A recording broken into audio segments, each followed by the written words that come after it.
Hello, and welcome to this episode of the Love Procurement Podcast. My name is Kelly Barner, and I'll be your host for today's conversation. I am glad to welcome Lauren Feery and Kathryn Thompson to the show. Lauren is the Group Procurement Director at DS Smith, a leading global sustainable package company. With extensive experience in procurement across 30 countries, Lauren has been instrumental in aligning procurement strategies with overall business objectives. And Kathryn is a leading figure in procurement as well, currently heading the procurement practice for Deloitte EMEA. With over 20 years of experience, she specializes in digital procurement and has led numerous transformation programs across various sectors, including consumer products, oil and gas, retail, financial services, and life sciences. So, hi, Lauren. Hi, Kathryn. Thank you both so much for being with me today. Hi, Kelly. Well, I'd like to get to know each of you a little bit better and give our audience the opportunity to do the same as we get started here. Lauren, let me ask you to open us up by talking a little bit about your career leading up to this point and talk about maybe how you ended up working in procurement. I think it's an interesting one because it probably wasn't always a career choice. So look, I think to start with, I'm Australian, as is Kathryn. We actually know each other quite well. And I'm living in London with my family. But I'll talk about my early career history and, Sure. and kind of how I ended up here. I did commerce. I actually did commerce in Melbourne, in Australia. And I was fortunate enough to get on the graduate program with a big telecommunications giant. I landed in corporate sales with big manufacturing customers, pharmaceutical companies, big CPGs, dairy farmers, cooperatives, all sorts of businesses. And I absolutely loved it. I just thrived. And, I learned a lot about supporting corporate sales executives with their proposals and their tenders and their bids and working across finance, pricing, different CapEx areas to construct network designs for these very large customers and legal services as well. And I got a passion for bidding and winning bids and sales. And I quickly worked out that maybe account management wasn't my thing, but I actually flipped across into a bid team where I was managing sort of a couple of hundred tenders a year with all different types of companies for the company. So it gave me great project management, great commercial skills across the business, and also really good insights into what makes a good and a bad tender. And back in these times, just over 25 years ago, strategic sourcing was the thing. We didn't have category management. It was all about the 7 steps of the sourcing process. So I used that experience and I was offered a role back in Melbourne from Sydney in the procurement team. So I very much cut my teeth in a specialist role in procurement, and I progressively worked through this telecommunications across everything from running sort of handset and device procurement for mobile phones, being there when the first Apple iPhone contract was signed, right through to very large outsourcing contracts in this telco, very advanced actually in outsourcing and those sorts of contracts around application development maintenance. So I had a lot of IT experience, somewhat supply chain experience, and progressively worked my way up through procurement, leading very large commercial portfolios of application and support across technology. Gave me a lot of exposure across Asia Pac because many of the partners were based in India and other markets. I leveraged that experience to actually move into banking and finance, and it was a great platform. Learned a lot about regulation and progressively moved up the chain in a bank, running and heading up indirects and marketing for that bank. So that gave me marketing exposure and learned more about marketing and media as well. From there, I actually took the opportunity, because I love variety, to go into BP oil and gas. Kathryn and I have a bit of a common background there. So I leveraged my experience with heading up an indirects and marketing portfolio.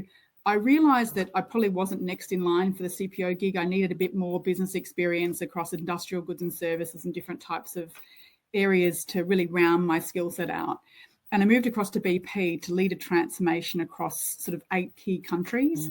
From there, I was promoted internationally to lead a very large-scale transformation across what was a downstream retail and refining and manufacturing marketing business, which is probably where I met Kathryn originally. And somewhat I was approached actually to join Diageo and run a very big FMCG procurement transformation with systems, technology, people, and shared services.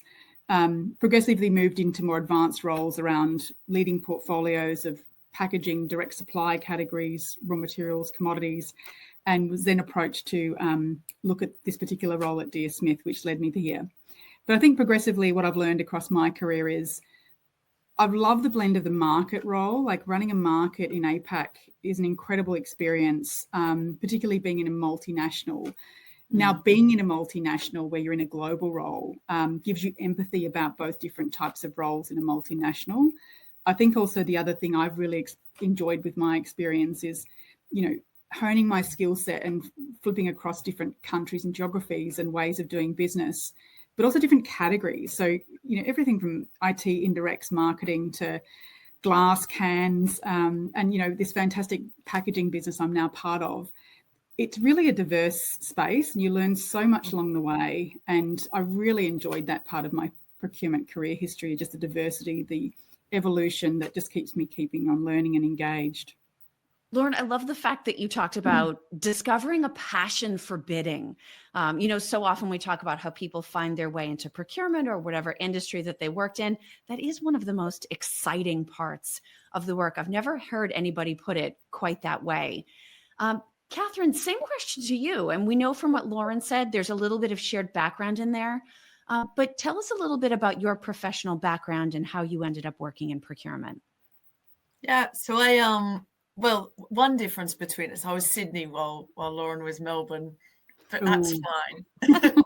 Is this a rivalry I've stumbled into the middle of? I was there for 2 years. But I'm probably Melbourne through and through, but I'm actually in the country. So I started, and the way I ended up in procurement was I wanted a scholarship as well. My scholarship was a legal economics scholarship with BHP Billiton, and so was the steelworks is where I started, and that cross section of economics legal. So I signed up for the degree, but that put me in the procurement department since I was 18. So I had the scholarship was one where you worked at the steelworks by day and then went to university at night. And my job in the procurement department was to do things. This is true. I went around the different coke ovens and blast furnaces and things and counted how many air conditioning ducts there were so we could size our maintenance contract correctly and this sort of stuff. So it was very hard hat and boots. And it was very formative, right? So I was definitely outside the cafeteria, one of the few women working there. But it felt a good family kind of environment, actually, and a place that sort of fostered and very much was, speak your mind. It doesn't matter how many years experience is. If you think something, join in, and that sort of thing, which I took perhaps too much to heart. But it was a wonderful place to get that real 4 years of on the ground experience. When I did graduate that, I started consulting straight away into in Sydney in the year 2000, and I did a very early. So my first project was I can say it was Ariba, but before it was owned by SAP even. So it was very, very long ago, and it was an on-premise product. Maybe pretty similar to how it is now, but yes. So I started in digital procurement that early on. So it's pretty much getting on for 25 years of doing the same thing over again. Digital procurement. I actually really enjoy it. And I did when I was at BP. I ran their global sourcing program as well, implementing the e-sourcing tool there. Yeah. I guess I had 4 years where I wasn't in digital procurement, and that was when I owned and ran a wine bar. That's a fun career break. Yeah, that wasn't a career break. That was a career make. I was going to say. I haven't worked harder than in those 4 years. That's true. Actually, and the reason I came back to consulting was to restore my work-life balance compared to those who've worked in a restaurant or pub or bar. It's pretty hard work. But it did teach me, because I was a sole owner, about those that strong sense of ownership and performance, a real performance culture.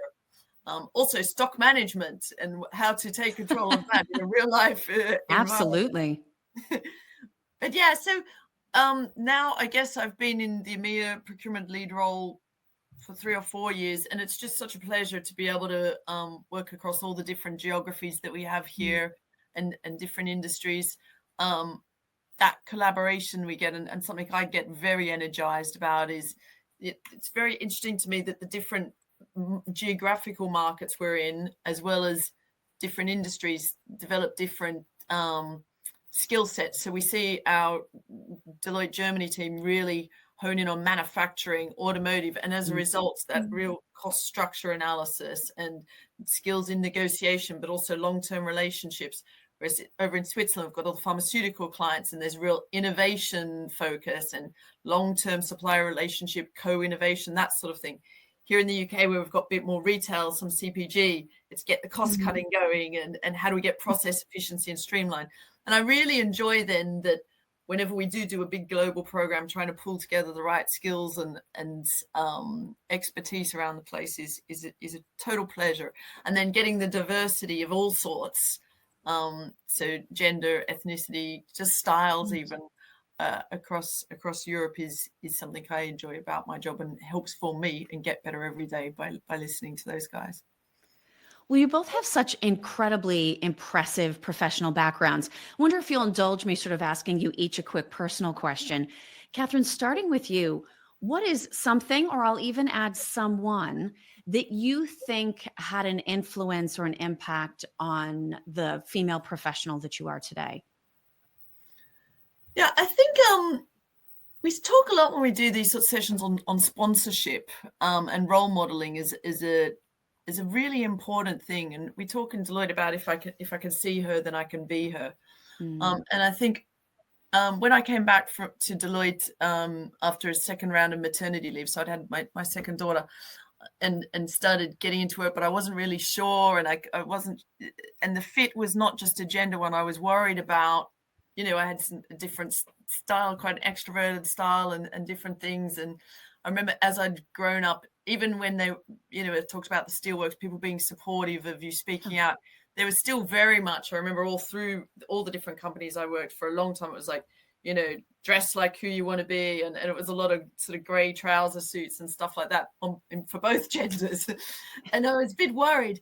And then we had a woman at Deloitte, Emery Malley, became our first female head of consulting in the UK, right when I came back from mat leave. And she happened also to be the lead account partner for one of my clients.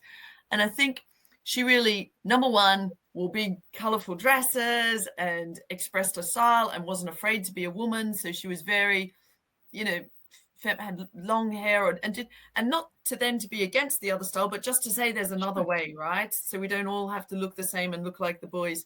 And I was like, oh, finally, something I can recognize and identify with, and very as well extroverted personality. But then also she helped sponsor me through, right? I think it's one thing to be a high performer wherever you are, but if there's not someone in the different promotion panels or whatever it is in your company, how it works, but if there's not someone in the right room saying that you're good at your job, sadly, the reality is that numbers on their own probably won't do it, and you need someone there backing you up. So I liked that, having something I could finally identify with and think, okay, there's a way that I can fit in here because someone did before, as well as then someone to say, and also let me put my hand down and help bring you onto the same platforms that I've had the Absolutely. to be on. Lauren, similar question to you. What's someone or something that had an impact on the woman you are today? That's a big question. Look, I think I'm a small town girl. I grew up in a town of 2,000 people. My parents ran a very small, ironically, a BP service station, a gas station. It gave me a very strong work ethic. I saw how hard they worked. I mean, they were 7 days a week, and Dad was on call. He was also the person that did, what do you call it in this country? The roadside assistance. Yes. And so I actually worked in that business. I used to pack lollies or sweets, and sometimes I'd have half and drinks fridge. So I think that gave me a really strong work ethic. And I think some of those studies do show that kids that have, chores and different things can be quite self-motivated and to potentially more successful or more balanced in life. But I learned a lot about watching them. I learned, one, I didn't want to have my own small business, a bit like Kathryn's. But I think it's a value I've taken into my career. I really, I treat my procurement leadership role as a very serious custodian of the company's money. I make decisions. I sign very large contracts, sometimes very long term, and I make these decisions. I don't make these decisions lightly. I take them very seriously. So I have a very strong value system around, I treat the company's money like my own. Yeah. I make every decision. I try and do the right thing by the business, not the right thing by silos, in the same way as that sort of small town girl would do with my parents and the upbringing I've had.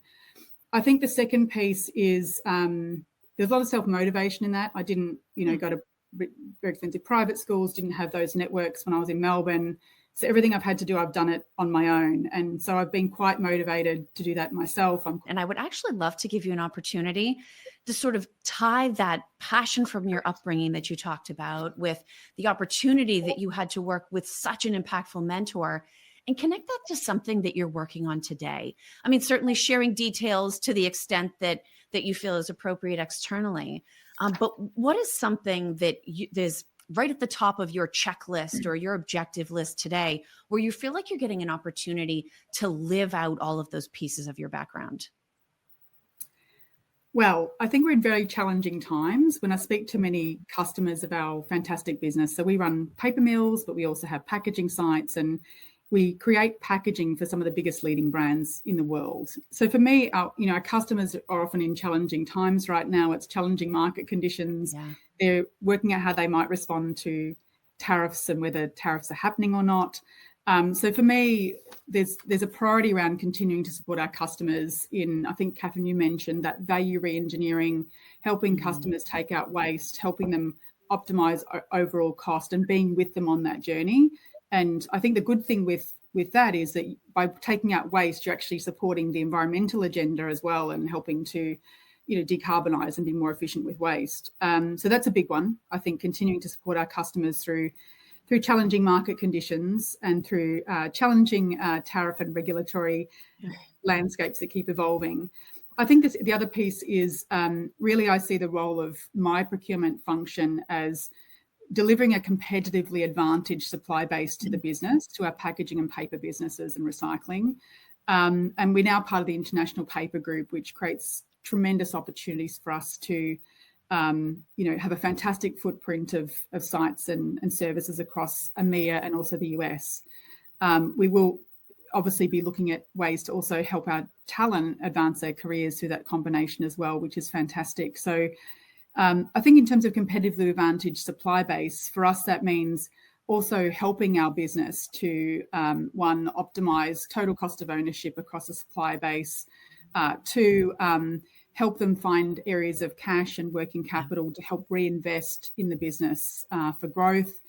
And thirdly, again, helping the business find opportunities to decarbonize and support that customer journey. I think the other area as well that's pretty important to our space in procurement, certainly in this business, is we want to outpace the competition in working with our biggest strategic partners in paper and packaging, particularly machinery, that are quite nuanced to this industry. The more we partner with them, we can access in more market-leading innovative technology that actually helps give us a competitive advantage. So I very much see procurement as a competitive advantage in our sector. And I am a bit competitive, so I do like to outpace the competition. It's that passion for bidding that is still absolutely at the heart of your work.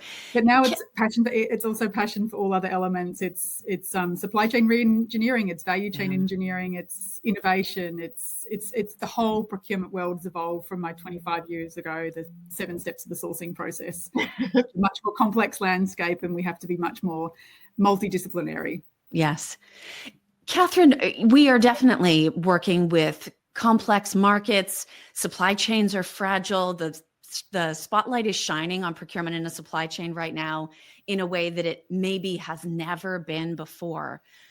What is at the top of your priority list? What are some of the things that you're currently working on to help at least make something actionable out of all of this complexity? I'm still feeling nostalgic about the 7-step process, which I haven't heard talked about in ages, but we loved that for years, didn't we? We really did. It was just, I think, it's like an old friend. We both started at the same time, and we were both in Sydney. There you go.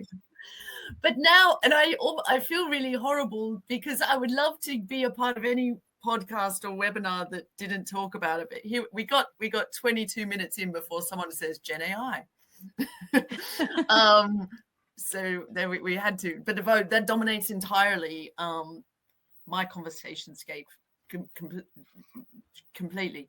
And I think it's interesting because I think the whole, the changes and the resilience themes that happened to procurement in COVID, right? I think that we already had this sort of, we were one day in the sort of back offices, and then all of a sudden very, very forefront. So I think that's was a sort of positive thing that happened, if we can say it like that, in around sort of 2021. Suddenly we're at the front of stuff. Yeah.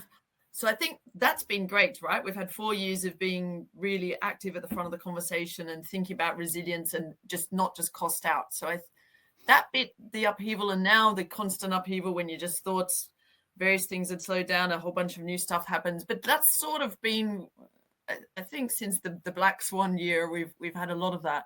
What's interesting now is at a different rate is the armory we have to deal with it. So it was already pretty sweet with some of the different technologies and things that I value and so on do and let us do. The uber boost we've had from Gen AI is incredible. And I still, because we talk about these different hype cycles and so on, and we went through it and we're thinking, is this another one? The stuff we're already seeing Gen AI do is quite remarkable. And I wear a couple of hats at Deloitte. So one is the EMEA procurement lead, but now I also lead our life sciences industry across functions. And what struck me most when I took on that role was how far the other functions are in Gen AI. So if I look at the research and development teams, the marketing and sales teams, like all the stuff we're doing, and it's not just Deloitte, right? And our clients are doing with Gen AI over there is very far ahead of where we were in procurement, which I thought was interesting. And I started, because here we're spinning up clinical trials and doing product launches and all, not just spinning up, but actually doing the clinical trials with a lot of support by Gen AI. And I started to think, I looked at the business cases of these other functions, and they're 100-to-1 return, some of them. It's remarkable. So even here over in procurement, when we try and do Gen AI and it's a sort of 10-to-1 return, we're the competition for the Gen AI budget is going elsewhere sometimes. So we've been spending a bit of time back in procurement land thinking about what to do about that, what to reduce the cost of entry and exit for Gen AI type technologies for procurement. Because definitely we've done our CPO surveys, let's say 92% of CPOs are excited and want to take advantage of Gen AI, but I think it's 27%, something like this, are actually getting to put it out at scale. And our hypothesis, or probably more true observation, is that when we go to look for resource internally, so there are Gen AI teams in our different companies, that we do get put behind product launches and research and development and marketing and sales prompts and all these sorts of sort of revenue generating market capture type themes. And then if we try and look at a buy decision rather than a make decision, then the cost of entry can be pretty high, even if we have a free of cost proof of concept. I mean, Lauren and I did a speech a few years ago at a different event that was talked about, sometimes you do a proof of concept, but scaling it is where all the cost and effort, and it might work as a POC, but then when you try and scale, the use case changes or the technology changes, and how do you work with those sorts of things? So the project that probably excites me most that I'm working on right now is trying to get Gen AI equity for a different type of equality for procurement, right? By having sort of AI as a service type options available is something pretty cool that we're working on to try and bring it around to all the different guys and girls that might want to benefit from it. But it's easily the biggest solution now we have to the different problems, if we could just find a way to harness it in procurement land. Yeah. No, it's interesting that you kind of talk about that equity or the idea of diversity, Kathryn. You also talked about wearing multiple hats. And I feel like we've heard a lot of elements of that, even just in today's brief conversation. We've talked about certainly gender roles in the office. There are some diversity movements around racial diversity, but we've also talked about extrovert versus introvert and how that changes teams. And one of the things that I've always thought is so interesting about working in procurement is that so many people took such different paths to arrive all at the same place that the teams tend to naturally have a lot of variety among the people that are on them. Kathryn, staying with you, can you talk about either the different ways that you look at the role of diversity within problem solving, within procurement, or even some of the different skill sets and traits that you see on these teams that are particularly valuable given the challenges we're dealing with today? Yeah, definitely. And I should say, I think diversity is still something we need to do on purpose. So I do very actively seek out different types of diversity and try and find a way for all of those types to be on my leadership team. And whenever I do step into a new leadership role, and this is over the last, I guess, 10 years or so that I've actually had a decent amount of influence on my leadership teams, making sure that diversity on all the different types as well that we said, we've got the scientists as well as the negotiators, as well as the extroverts, introverts, whatever it is, the jokers and the serious people, having that all there is critical to me. And every now and then I get attracted to people that are more like me, and we sit there, and it happened last week even, I was with a couple of, it was guys as well, and we were talking about all these great bold things we're going to do, and it's like the three of us are in an echo chamber. We're definitely in an echo chamber. We have to call Julian. We need our someone there to be like, is this crazy? Because I think it's probably crazy. And you need that, right? If we have us all thinking only the same, it's not a balanced way of thinking. And I mean, it's one of those cliche sayings that none of us is as smart as all of us. And, together we just make such a better team. So I love having a guardian type person, like the person that loves doing the numbers and following the details and saying, Kathryn, did you think of that? Because definitely I didn't think of it. So goodness me, if we didn't have that person, it would be a disaster. But it is deliberate, I think. And then the other thing as part of that deliberation, though, and that intentionality, is to give myself choices. And I think by showcasing different types of leaders on our team, and I always, again, as well as wanting to have a diversity of inputs, I want to show the team you can all find someone that you recognize that you want to be like, or bits of pieces of that you want to be like, or you have empathy with. I think that's that if I can see her, then I can be her. If I see him, I can be him. That type of thing is an underestimated thing. And I'm certain that the teams I leave have been more diverse. We get incredibly high number of diverse applicants to the Deloitte procurement team. If anyone's seen a photo of us at any of the events, we're at Evalua now last week, we pride ourselves on being, I think more than 50% women there, and good multicultural diversity. And then you'll see some of them are embarrassed and some of us are waving.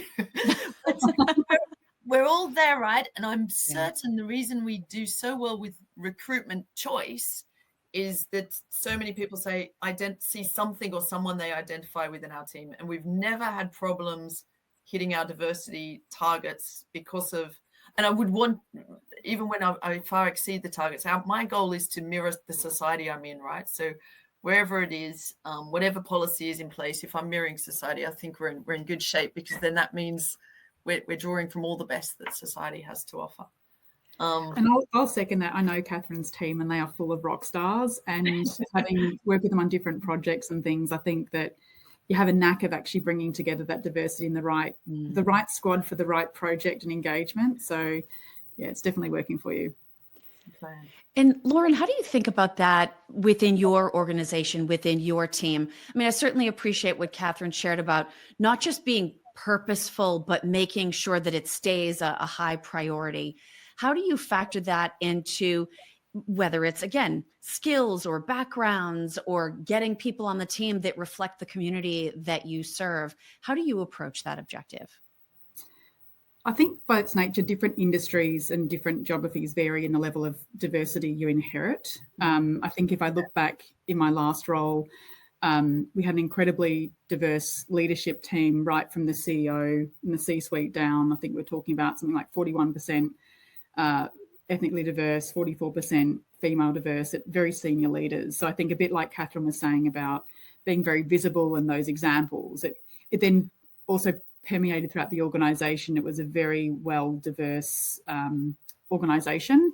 And the other amazing time that I had was to rebuild a team, but actually have the ability to hire across everywhere from Uruguay in central roles, right through to the various markets across, Africa, Latin America, the US, etc. So I love, and I have the principle that talent is everywhere, and I love the principle of, being in a global role, but being able to put talent into different geographies. I think historically, going back years, a company headquartered from the UK might have a bias to then having all the big roles, all the category leadership roles, or etc. from the UK. I think times have changed, and I love to see the diversity being positioned across the market, and even better if you can have the chance to hire people from, a country or market, a bit like I had the chance to come out of Australia into a London-based role. It's a fantastic opportunity to elevate talent. I think in my current sector, industrial goods and services or manufacturing, it's a bit more challenged in that diversity. I like to think about the spirit I bring to the company, which is I have this philosophy that it's not just about hiring for diverse talent. So most companies, for example, might look at, making sure they get a diverse range of CVs when they are hiring, whether that's female or other types of demographics they're looking for as part of their group goals. I think we need to go beyond that. So one thing I focus on heavily is looking at talent in the organisation. If you think about procurement, it might be the specialist and analyst level, and how we actually how we consciously nurture and develop that talent so we don't lose it, and invest in it. So I think too many organisations are trying to poach talent, and that's not helping. We actually need to find ways to invest and grow and develop the talent that we might already have. I think one principle I've embraced is I like to look and get quite involved in when you're looking at calibration and talent and succession reviews.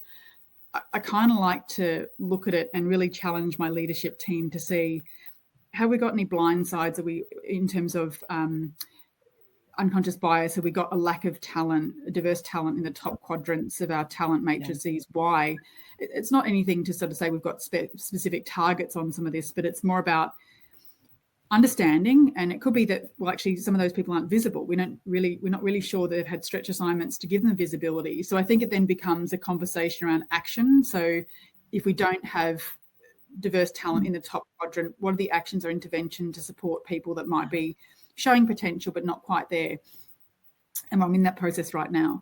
I think the other piece I like to do is encourage myself, but also my leadership team, to actively look for and mentor diverse talent. And I sort of at any point mentor sort of 3 diverse talent individual, and that sort of rotates throughout the life cycle of knowing the individual.